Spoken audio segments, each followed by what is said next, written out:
सामान्य मानसिकता है महाराज।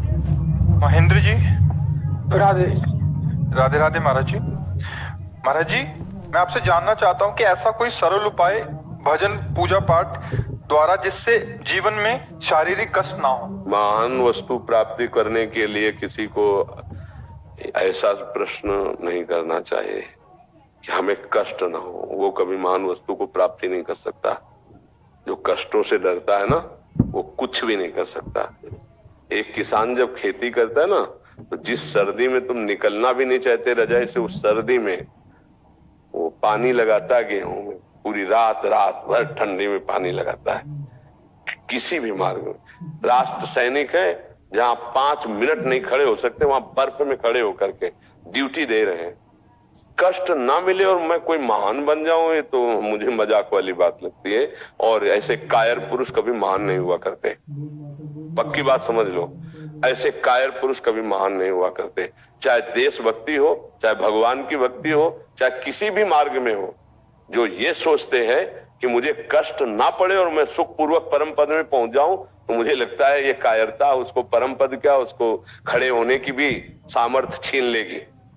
वो कहीं भी खड़े होने की सामर्थ्य नहीं रह जाएगी, टिकेगा नहीं। काम क्रोध लोभ मोह मद मत्सर ये हर समय हृदय को जलाते रहते हैं, कैसे टिक पाओगे। ये मार्ग में चलने के लिए ऐसे चला जाता है कि मैं आपको चाहूं और आपको पाहूं, इसके लिए मुझे चाहे जितना कष्ट मिले कदम पीछे नहीं हटाऊंगा और गर्दन कटवा लूंगा, लेकिन आपको नहीं छोड़ूंगा। आप नियम लेता हूं कि आपके गले पड़ के रहूंगा।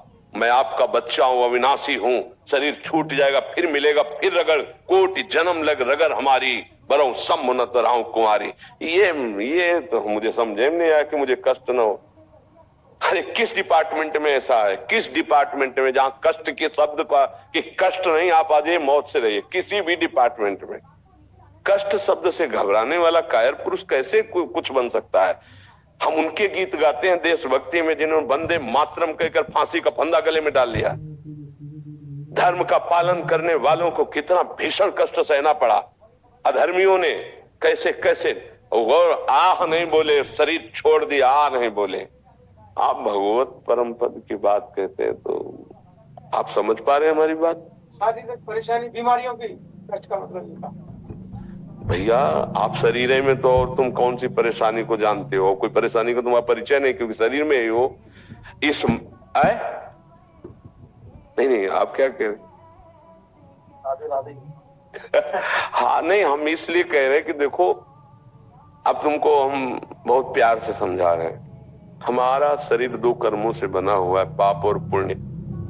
उसका फल है सुख और दुख लौकिक।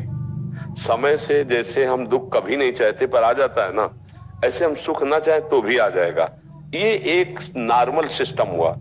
आप कह रहे हैं सुख पूर्वक भगवान की प्राप्ति करने, या कोई भी पद, तो कोई भी पद प्राप्ति के लिए संघर्ष किया जाता है, कष्ट सहा जाता है, उसके लिए प्राणों की बाजी लगा दी जाती, तब मिलता है।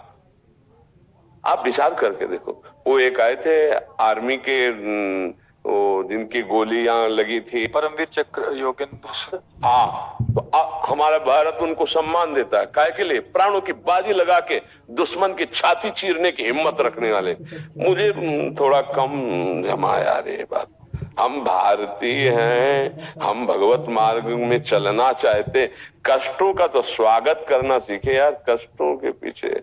महाराज जी, ये भगवत मार्ग के पथिक जो इस मार्ग में आगे बढ़ चुके हैं, जो संसार में ही रह रहे हैं, अपने परिवार जनिक सुख को भोग कर रहे हैं, उनके अंदर ये रहता है महाराज जी कि भक्ति करें, कोई ऐसी भक्ति पूजा हो जिससे मतलब मुझे शारीरिक कष्ट ना हो, मुझे सारी सुख सुविधाएं आए। ये सामान्य मानसिकता है। हम आपको बता दें, घर बैठे ऐसी कोई सुविधा, ऐसा कोई पर्सनल मार्ग नहीं है किसी भी डिपार्टमेंट का। इसलिए भक्ति ने किसी भी डिपार्टमेंट का, आप घर में भी बैठकर चैन से नहीं रह सकते।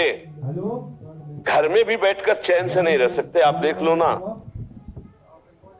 सुख की लालसा वाला ही दुख को भोगता है। सुख की लालसा का त्याग कर दे तो दुख नाम की चीज उसके सामने टिक ही नहीं सकती।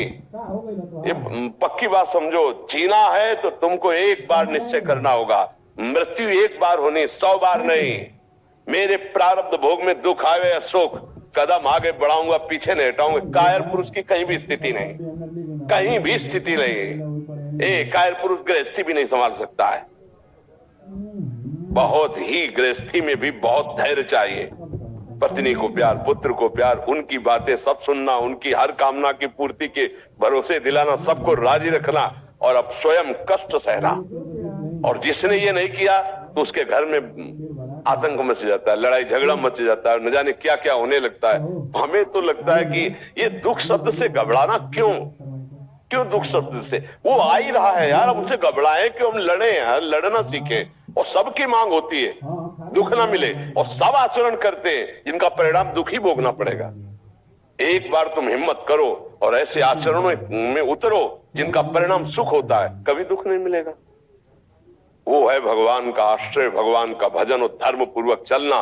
पर धर्म पूर्वक चलने में ये कष्ट तो सहना पड़ेगा। आप विचार करके देखो, साक्षात धर्म अवतार ले रहे हैं धर्मराज के रूप में, कितना कष्ट सहना पड़ा। साक्षात भगवान अवतार ले रहे हैं, 14 वर्ष नंगे पैर बन बन भटकना पड़ा। साक्षात भगवान अवतार ले रहे हैं, देवकी नंदन कंस के कारागार में। यार मतलब समझो इन चरित्रों को पढ़कर, इन बातों को पढ़कर। बड़े बड़े महात्माओं के शरीर में भीषण भीषण पीड़ाएं हैं, कर्मों का परिणाम उनके शरीरों में, किसी कैंसर, किसी किडनी फेल, किसी ये डरना थोड़ी है आगे। अब हमको ये तुम शरीर नहीं हो भैया, ये छूटेगा। ये दो कर्मों के परिणाम से बना, इसमें दुख भी आएगा, इसमें सुख भी आएगा। और ये एक समय ऐसा आएगा कि आपसे अलग हो जाएगा। मुझे लगता है नाम जप करो, राधा राधा राधा, और खूब धर्म पूर्वक धन कमाओ, परिवार की सेवा, समाज की सेवा, कष्ट चाहे जितना मिले, कष्ट की परवाह न रखो। ऐसा शब्द बोलोगे तो फिर बेड़ा पार हो जाए। कष्ट से घबराओगे तो कष्ट घेर लेंगे। कायरता हमारे जीवन को नष्ट कर देती है, संघर्ष हमारे जीवन को प्रकाशित करता है। दो लकड़ियों को बार बार घर्षण करो तो अग्नि पैदा हो जाएगी। विचार करके देखो,